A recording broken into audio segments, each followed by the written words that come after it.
This is R.J. Rushdoony, Easy Chair number 102, July the 30th, 1985.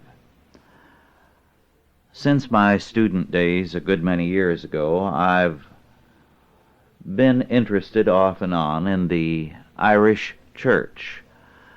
When I say the Irish Church, I mean the early church in Ireland, the Irish Catholic Church, which was separate from Rome, had friendly relations with Rome, but maintained its own existence. I am tentatively working on a paper, an article for a magazine on the whole subject of church government, and hence my interest in this subject. The Irish Church was quite a remarkable church. A great deal of the missionary work throughout Africa was a product of Irish monks. An interesting fact about Christianity in Ireland is that I believe it is the only country into which Christianity went where there was not a single martyr for the faith. Partly this may have been due to the fact that Ireland in those days, while divided up into a number of small kingdoms, had no cities and did not even have villages. Life was organized in terms of clan loyalties, and hence, while there might be disfavor shown towards someone who became a convert, there was not sufficient organization to make possible systematic persecution and martyrdom. However, that's not the critical point. Before we get to the essence of what the Irish Church did, apart from its remarkable missionary work, let's stand back a moment and survey the whole subject of church government. Christendom is usually divided between the Eastern churches and the Western churches, and this division has merit to it.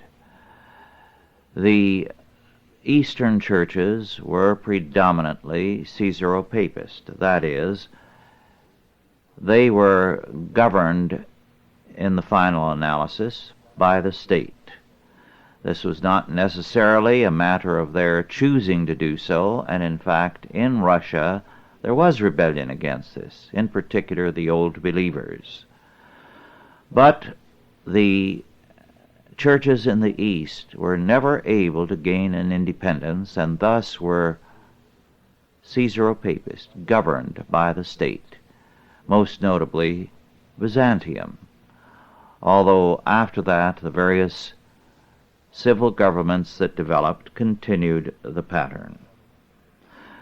The Western or Latin churches were governed by themselves, although they had to fight and still are waging a battle against state control. Now, the division in the form of church government historically has been Episcopal, government by bishops; Presbyterian, government by presbyters, that is, the clergy and the lay presbyters; and third, congregational, in which the local church governs. There have been variations on this. For example, the Episcopal Church in the United States has vestrymen. This it picked up as a result of Presbyterian influences. The Roman Catholic Church, for most of its history, had lay cardinals, so that it had a kind of Presbyterianism at the top. Unfortunately, now when transportation is better and lay cardinals could exercise more power, it is no longer the practice. In the Church of Armenia, the Catholicos, as well as the presiding bishop, as well as the other bishops, were named by a council made up exclusively of laymen, so that the laymen govern the church. Much more could be said about the interpenetration of these three systems: Episcopal, Presbyterian, and Congregational. However, what we have to say is that East and West, the emphasis has been on the form of government to a very great degree. And in this, the clergy usually tend to predominate, whether for good or bad. Whether it's a Baptist or Congregational church or Presbyterian or Episcopal, the clergy dominate. This has happened in Roman Catholicism, in Presbyterianism, and in Congregational and Baptist churches. For one thing, even where there is lay representation, the clergy tend to make so much business, church business, that meetings are called endlessly, and only the retired layman can afford to attend them. So, control passes into the hands of the clergy. And there is a great deal of emphasis on the importance of position, on the forms of government.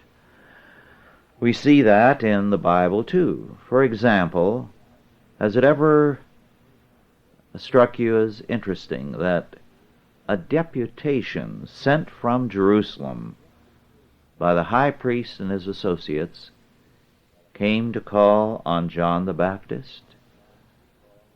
They asked him, "Art thou he that should come, or look we for another?" No such deputation called on Jesus. Why not? Well, there was an obvious fact which you may have missed. John the Baptist was the son of a priest, Zacharias. A very important priest, I might add.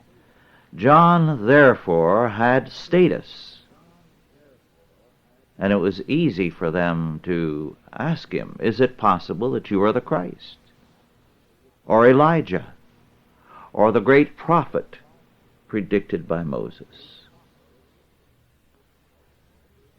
With Jesus, there was only hostility.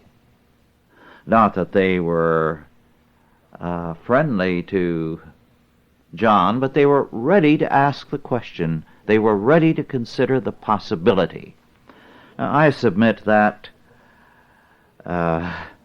temperament prevails in all forms of church government, or virtually all forms. I'm not saying it is necessarily bad, or always bad, or necessarily good. I'm just saying that's a fact.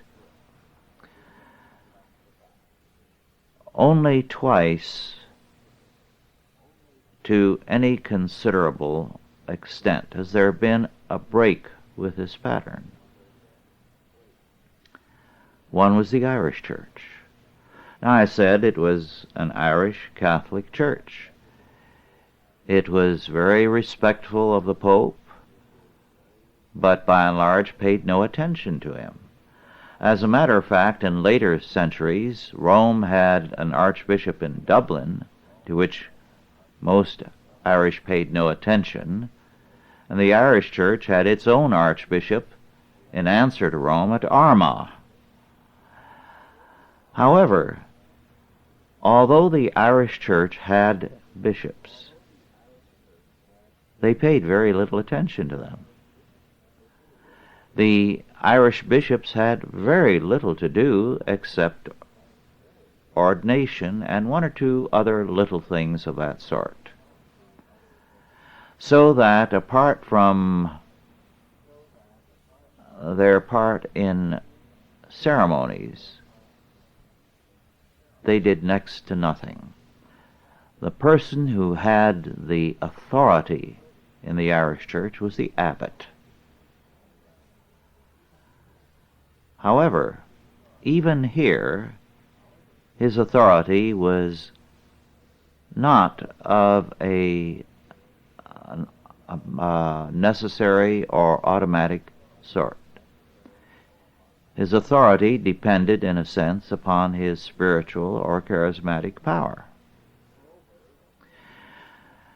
Moreover, and at this point we can criticize the Irish Church, they were fanatical on the business of a radical equality in the clergy, and of the clergy with the laity. It was strictly forbidden for any abbot or bishop to ride a horse.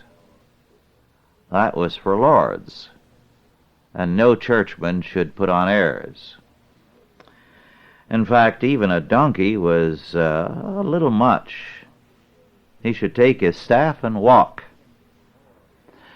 He should not have anything more than anyone else, or as the poorest of the parish. Now we can see the motive behind this, but all the same it was not scriptural, because Paul makes it clear that they that labor worthily in the Lord's ministry are worthy of double honor, and the Greek word translated as honor means pay. Worthy of double pay. It's a principle I believe in, by the way, although I don't expect to get it in my lifetime. Well, at any rate, the Irish Church at that point insisted on a radical equality. This was one of the reasons why they kept their distance from other churches. At the same time, this was not the critical point. What mattered in the Irish Church was the character of the man. He might be an abbot with very little influence, but he might also be an abbot or a monk or a pastor with a phenomenal influence, whom people revered far and wide. And it was in terms of his faith and the life of faith he lived.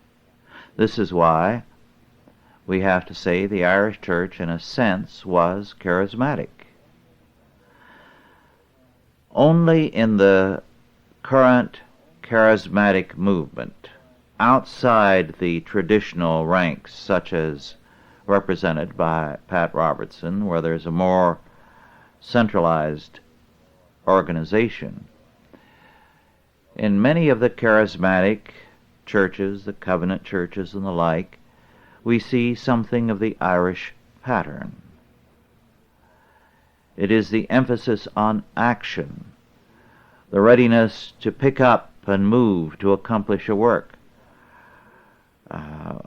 the readiness to pull up roots and go elsewhere and start a new monastery or a new church with some of the members of the congregation of the old. At the same time, the form of government is not despised. However, it is given a place secondary to the vitality of faith. I think we have a great deal to learn from the Irish Church. It's a pity it is not studied as much as it should be. The devotion, the dedication of the Irish monks to whatever they did was phenomenal. To give one little example as illustrative of this, the Book of Kells, a book, illuminated manuscript, which is regarded as the classic of Irish monastic work, represents something remarkable. The number of brush strokes to a single square inch would sometimes go into the thousands. The patience, the dedication, the love that was put into everything they did was not out of a sense of duty, but out of a love.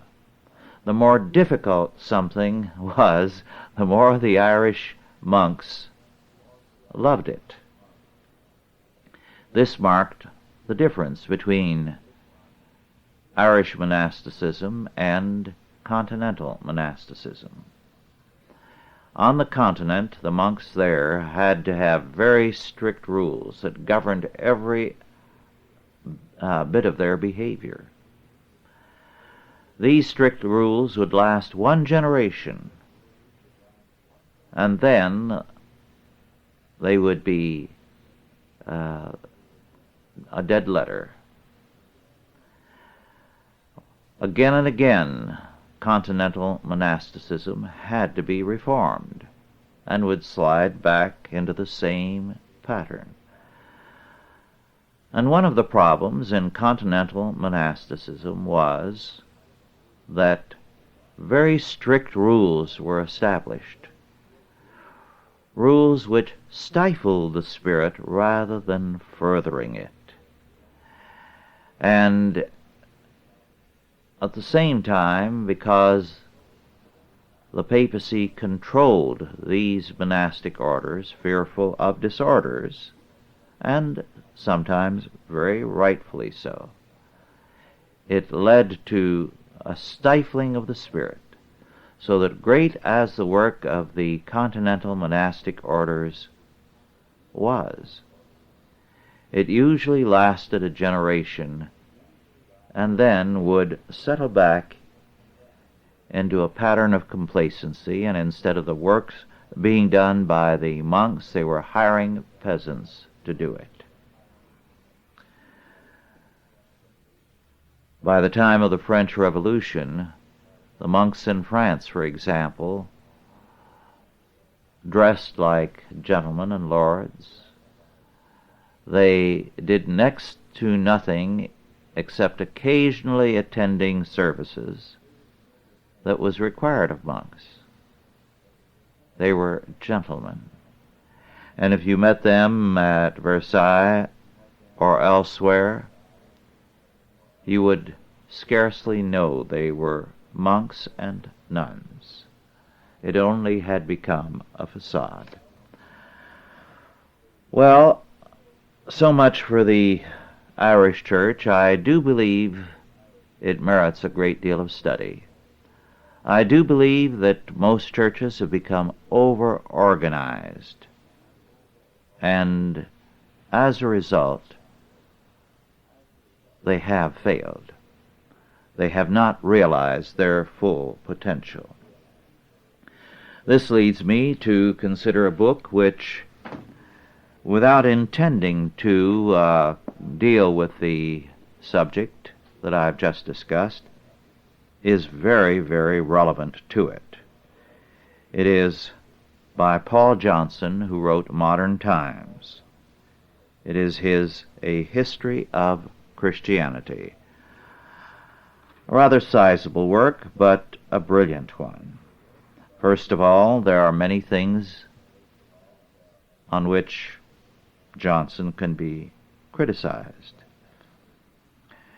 For example, he believes that there was such a thing as a Dark Age, and historians have long since stopped talking about the Dark Ages because no such thing existed. Johnson, whose reading is very wide, somehow retains that perspective. He is also very much a Pelagian. Pelagius was a monk who was a believer in the natural goodness of man, a Rousseau centuries before Rousseau. Next time I think I shall discuss Pelagius, because he is important for us to know something about, because virtually all churches today are heavily infiltrated by Pelagianism. However, given this fact, plus the fact that Paul Johnson's liberalism is still with him as he writes this book, which was published first in 1976, and the copy I have was republished 1979 by Athenaeum in New York. I believe it is still in print. Johnson, by the way, is a liberal English Roman Catholic. Some of the liberal Catholics have written some exceptionally good histories, which can also be at times very aggravating ones. What Johnson does in this book, and before I proceed, let me say he is, as a Pelagian, militantly anti-Augustinian. Almost every bad thing in the history of the church he traces to St. Augustine, whether it is in Catholicism or Protestantism. Augustine gets clobbered at every turn. Well, this sounds like enough to give you ground for dismissing the book, but it is a brilliant work, a remarkably brilliant work. One of the things that he has to say throughout the book, which ties in with the matter of the Irish Church, is that very early Catholicism became mechanical Christianity, that grace was tied to mechanical forms rather than being something of the Spirit. And in terms of this, he has a brilliant critique of both Catholicism and Protestantism. It is well worth reading. In the process, he writes with a great deal of insight on many subjects. He also is fully aware of the need for a stronger doctrine of the Holy Spirit. He quotes, for example, Pope Gregory I. Holy Church worketh daily now in the Spirit, whatsoever the apostles then wrought in the body. And indeed those miracles are the greater for being spiritual, all the greater as uplifting not the bodies but the souls of men, unquote. And he cites Bede, and I quote, "Man," says Bede, "had originally exercised dominion over his environment, but had lost it through the first sin. But it was possible for individuals to recover it by showing exceptional virtue," unquote.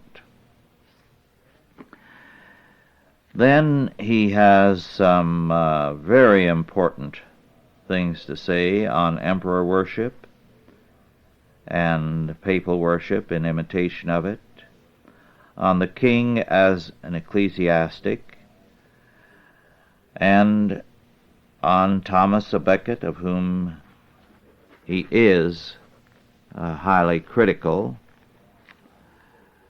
without being in favor of state control. He has some excellent comments on Lutheranism. He is unsparing in his criticism of churches Catholic and Protestant in the battle against Nazism. Let me add there, the Catholic laity had more sense than the clergy and were the ones who did not, by and large, vote for Hitler. But the clergy were bent on pleasing Hitler at every turn. He has a great deal to say of interest on the development of Protestantism, Lutheranism especially, very little on Calvinism. Very interesting quotation that he has from Whitefield concerning Wesley, because the two were good friends. And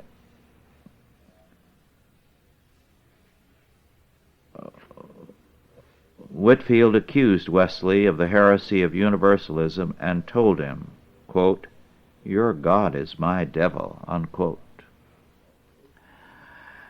It is an interesting statement, and it is pertinent to what we've been discussing, because Wesley held Pelagius to be a great saint and could not see why he had been called a heretic. Then he has an interesting statement, too, which tells us a great deal about modernism. One of the pioneers in the modernist movement in England, the Reverend Charles Kingsley, who also wrote novels like Westward Ho, wrote of evolution, I quote, "Men find that now they have got rid of an interfering God," unquote. The God of Augustine and of Calvin, the God of Scripture, is not to the taste of such men. This is a remarkable work and well worth reading. He calls attention to the fact that there was more nationalism in the earlier centuries, in the Middle Ages, than many scholars are ready to acknowledge. Thus, he says, around the time of the Avignon papacy, it was commonplace to say, and I quote, "The Pope is French, but Jesus Christ is English," unquote. His account of the Crusades is very good, of the decline that set in and the predicted dissolution of the medieval church, of monastic dissolutions. He is particularly interesting on Henry VIII and the seizure of the church by Henry VIII. He points out that monastic dissolutions were being carried out all over Europe, and there was nothing remarkable about that. What Henry did, Catholic monarchs were doing. The thing that set him apart was that he broke with Rome. He also calls attention to the fact that when we look carefully at the reports on the monasteries, what we find is not much of a religious picture, but, as he says, a complicated morass of personal feuds and grudges, jealousies, rivalries of jurisdiction, provincial contests, and sheer bloody-mindedness. And then he goes on to say, equally though, the end of clerical celibacy was a lure successfully dangled by the reformers before many priests, the majority of the younger ones. Some remained Romanists because they did not want to be forced to marry their concubines, unquote. He has some quotations from some of these priests, which I'd hardly dare cite.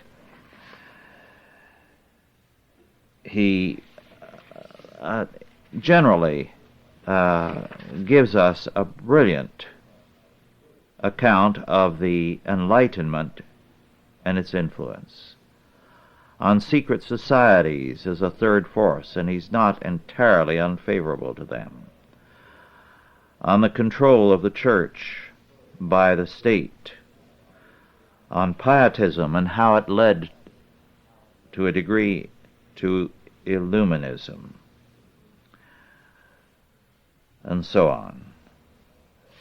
It's an excellent work, so that it would be possible to spend a few days going over some of the remarkable points in it. Well, now on to another book, just very briefly. This Kirsty MacLeod, Drums and Trumpets, a study of the House of Stuart, a brief work published in '77 and now out of print. I won't go into much of what it has to say, but a few points are of interest, because what the author points out is that England did not have anything like the French Revolution or the Russian Revolution, because it had its upheaval in the 17th century with Cromwell, and the results were substantially good. And it gave to the country an end to the absolute monarchy that they rebelled against, and laid the foundations for freedom and the possibility of development and growth. An interesting little point is this, because English health declined from the medieval era to the end of the 18th century. And the result was they became a nation of tea drinkers. This is what the author says. Speaking of things in the country life in the era of the Stuarts, I quote, in the winter, the farmer's wife made do with game or salted beef or fish when meat was prohibited during Lent. At all other times of the year, meat was so plentiful that foreigners were amazed to see the English discard the feet and entrails of the beasts they killed. Extra nourishment was to be had from frumenty, a dish of wheat boiled in milk and seasoned with sugar and cinnamon. The small beer brewed at home by country innkeepers was high in calories and rich in calcium, vitamins, and sugar. In the next century, when the English became a nation of tea instead of beer drinkers, the effect on their health was noticeably detrimental, unquote. The section on Queen Anne is quite interesting. She was the last sovereign of the House of Stuart. Very much unlike the rest of her family, she was plump, plain, and simple. She took after her mother's family, the Hydes. Her husband was also fat and drunken, Prince George of Denmark, and in 20 years in England never mastered English. Most of the time he was not sober enough to learn anything. He was, at least, faithful. She was unable to provide an heir to the throne, which is why George I, a relative, came to the throne. All but one of her 17 children miscarried, were stillborn, or died, and the one who survived, the young Duke of Gloucester, died as a child. She was a kindly, well-meaning, not very bright woman who became so fat that a special hoist was built to carry her up the stairs in the palace. And when she died, her coffin, specially built for her, was also almost square. She was, however, a very kindly, pathetic, and well-meaning person. Well, now on to something else that I picked up the other day, used. It's out of print, been out of print for a long time. And it was first published in 1925. The author is Frederick C. Crews, C-R-E-W-S, The Pooh Perplex, Pooh, P-O-O-H, a freshman case book. You're all familiar, perhaps, or hopefully perhaps not, with Winnie the Pooh. The Winnie the Pooh books I found totally stupid. Don't write to me telling me that they are marvelous. I've had letters like that before when I once referred to Winnie the Pooh disrespectfully. Well, in this book, Frederick C. Crews does a takeoff on scholarship. There are all too many scholars who are bent on producing works that prove how brilliant they are and how they can see things nobody else can. We have this in the field of biblical scholarship, and it's very, very prevalent. And people see all kinds of strange symbolic meanings in Scripture, and you have symbolic theology. Well,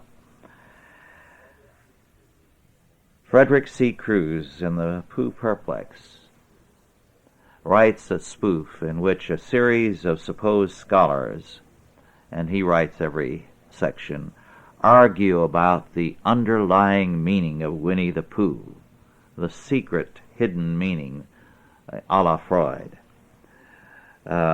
And this one, Poisoned Paradise, The Underside of Pooh, by Myron Masterson, begins. Before going further, I would like to thank all the people who have made this article possible. Karl Marx, St. John of the Cross, Friedrich Nietzsche, Sacco and Vanzetti, Sigmund Freud, and C.C. Jung. Some finicky experts have said that there exist differences of opinion among these thinkers. The point, however, is that each of them has helped to shape my literary and moral consciousness, and that, frankly, is enough for me. If the reader is surprised by the eclecticism with which I draw inspiration from a freewheeling, broad-minded range of sources, that is his problem and not mine. Perhaps one more private note would not be out of place in this otherwise impersonal analysis. I first discovered the real meaning of Winnie the Pooh when I was reading selections from when we were very young to my 12 children. Suddenly, my youngest son, Charlie, stopped me and asked to hear those lines from the mirror again. And there I saw a white swan make another white swan in the lake. How did they let that one get through, lisped Trudy. And little Stephen said, "That's nothing. Read that wild couplet from Vespers." With mingled misgivings and interest, I allowed Billy and Jane to fumble their tiny fingers through the pages until they came upon these lines, which were recited in gleeful unison. "God bless Mummy, I know that's right. Wasn't it fun in the bath tonight?" Wisdom from the mouth of babes. A rapid check of the other poems in the volume, and then a similar run-through of Now We Are Six, convinced me that all Milne's verse was more or less equally salacious. Well, then he goes through to show how all these things are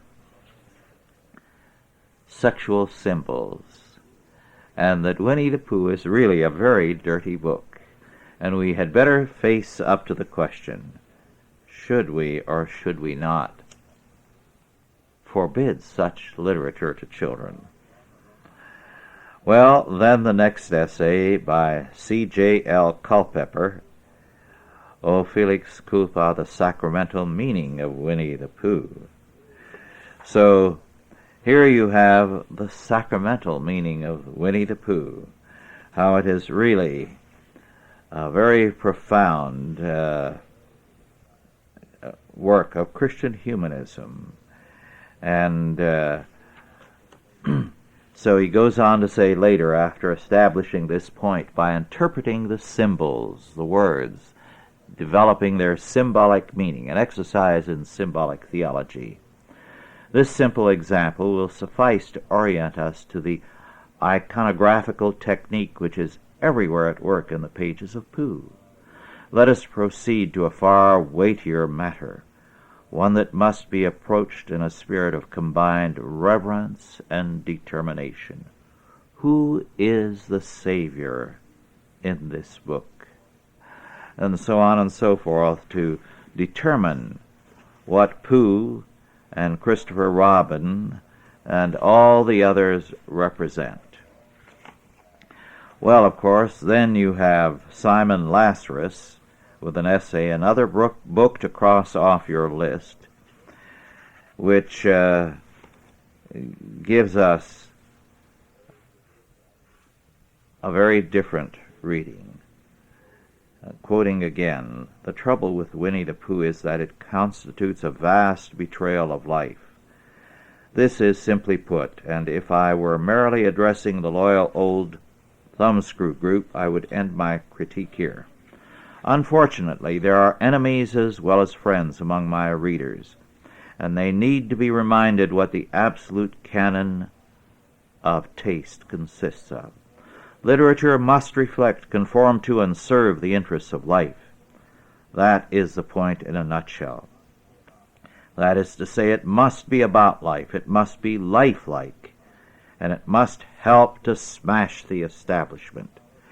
Perfectly simple, perfectly objective tools of judgment, yet very few persons have attempted to wield them, much less with the efficiency and devastation you will see below.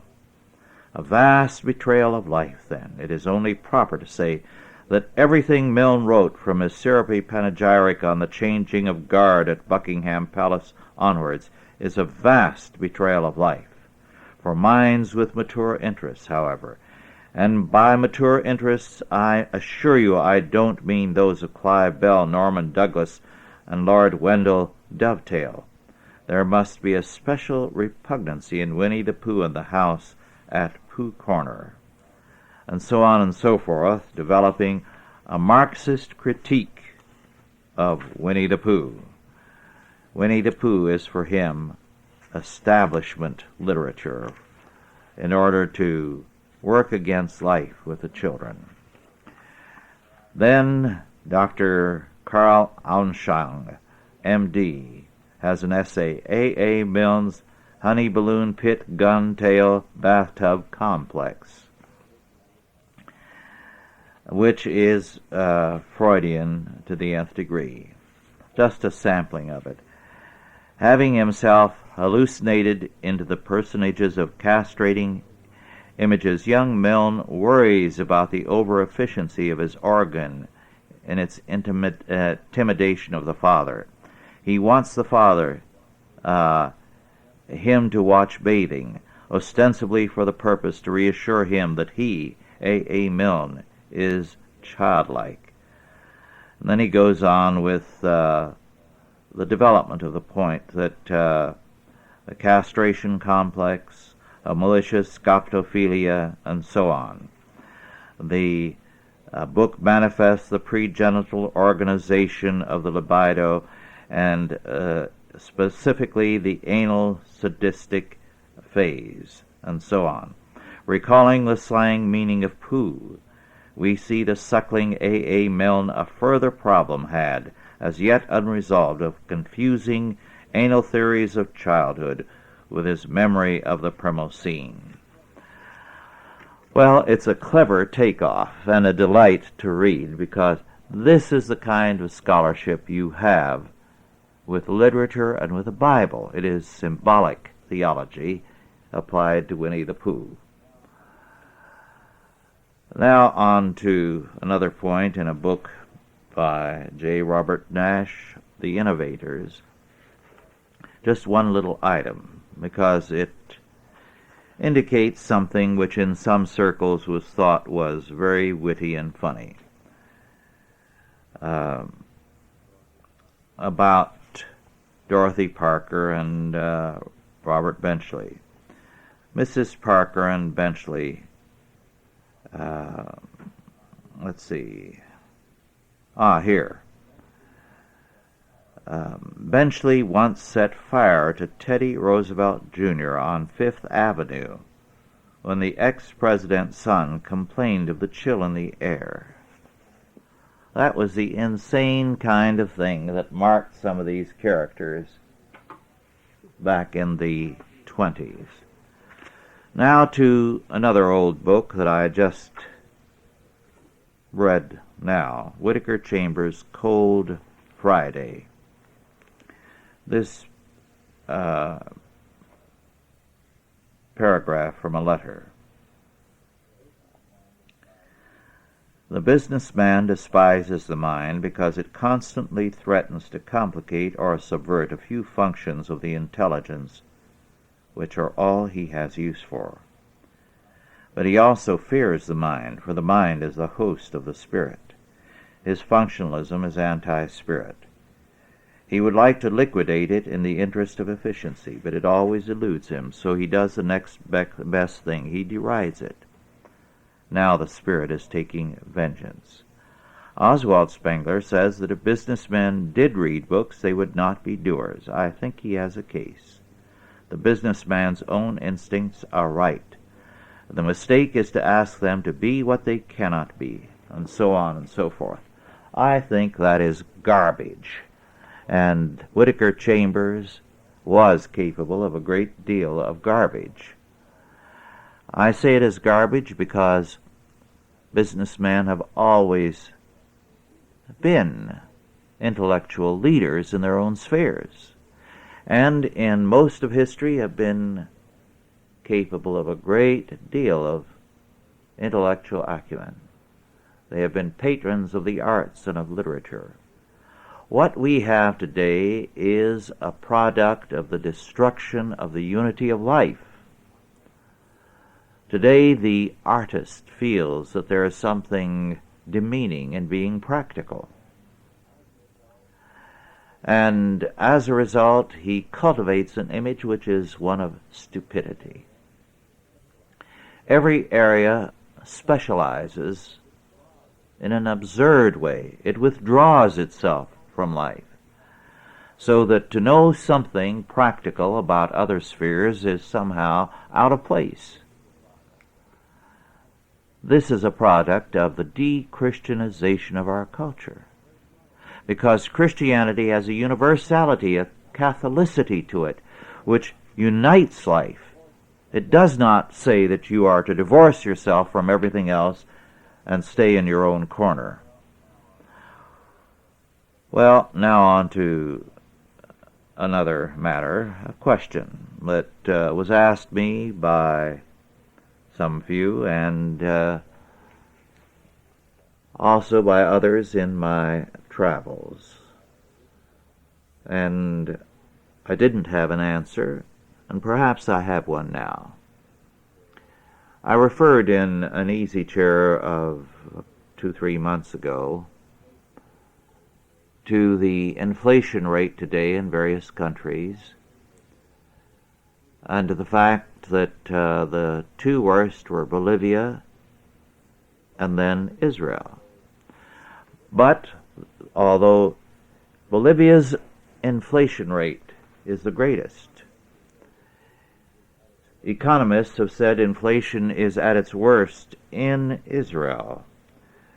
The reason being that Israel's rate is disguised by American aid, American loans, the continuing reparations paid by West Germany, and a number of other factors, so that the real inflation rate in Israel would be far worse than in Bolivia.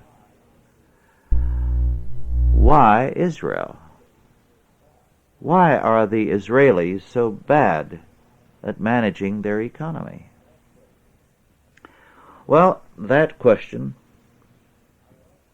puzzled me how to answer it. I think now I have an answer to it.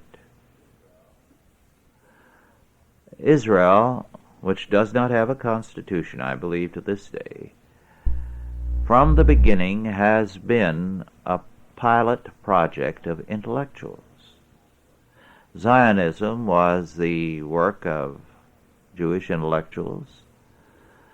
The men who settled it began a country as a remarkable experiment in what intellectuals starting a country from scratch could do. A great deal of the pro-Israeli feeling the world over was to a considerable measure in the media governed by this fact. Here were philosopher kings, in effect, creating a country. Humanists, who happened to be Jewish, establishing a new nation. Well, they were able to do in Israel with much more freedom what they are trying to do, the intellectuals in this country, in England, in Germany, France, and everywhere else, the world over. The fact is that in all the other countries there's an impediment. You still have a backlog of a great many laws and of people with their traditions and their beliefs that will not budge. But having started a country from scratch, these humanists are destroying it. And this, I believe, is the key to the situation in Israel. And I believe this is what's happening in this country and other countries at a slower rate. But it is more rapid there. Now on to another question that someone asked. Why the name Chalcedon? How was it chosen? Well, I have dealt with this, and there's a chapter on it in my study of the foundations of social order. However, let me add that the Council of Chalcedon in 451 is the foundation of Western freedom, of Western civilization. That foundation is in process of being undermined and destroyed at present. We are interested in reestablishing it. What Chalcedon did was to define the biblical doctrine of Christ as truly God and truly man, two natures in perfect union without confusion, making it a unique incarnation and making the interpenetration of the human and the divine impossible. Only a unique incarnation in Christ without confusion. This is important because again and again in history as well as currently, men have chosen to see the state as God walking on earth. And it was Chalcedon that provided the ammunition against this. Well, there is much more that could be said. Let me give you some facts about South Africa from the Reaper, R.E. McMaster's economic report. The facts about South Africa. 1. Only 2.9 of all job categories are still reserved for whites. Second, 1.3 million people are members of 77 black or mixed unions recognized by the government. Third, black workers' salaries averaged increases of about 40% between 1970 and 1979. Fourth, 350,000 non-South African blacks are working in South Africa legally. Fifth, an estimated 1.5 million may be working there illegally, on whose income 10 million Africans outside of South Africa are dependent for their livelihood. Sixth, blacks' incomes in South Africa are 2 to 5 times higher than those in other African countries. Seventh, from 1979 to 1982, the real income in a typical household of the black township of Soweto increased by 50%. 8. Black workers' percentage of total salaries compared to white share in 1970 was 25 to 75%. By 1980, this gap was narrowed to 40 to 60%. Ninth, since 1970, real wages for blacks have risen 95% compared to 11% for whites. 10th, during the 1970s, black miners' wages rose 246% in real value. Moreover, as he goes on to say, the blacks of South Africa have the highest standard of living on the continent, and the dream of millions of blacks in Marxist-ruled neighboring countries is to work in South African mines, fields, and factories. 14 countries of Southern Africa rely on South Africa for their continued economic well-being. Then this final item, perhaps, from the witness. According to the Japanese newspaper Asahi Shimbun, surveys by the Juntendo University's main surgery and blood transfusion laboratory found the colon cancer patients not receiving blood transfusions have a higher rate of survival than do those who had transfusions.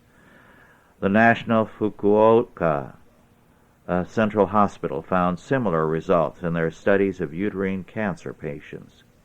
It appears that blood transfusions lower the body's immune system, allowing cancer to spread more easily. Shozo Murakami, president of the Japan Blood Transfusion Society, said, "An American report affirms that the survival rate for breast cancer and lung cancer is reduced with blood transfusions." Unquote. Well, our time is up, and we'll have to continue next time. Thank you for listening. I enjoy these sessions with you, and God bless you all.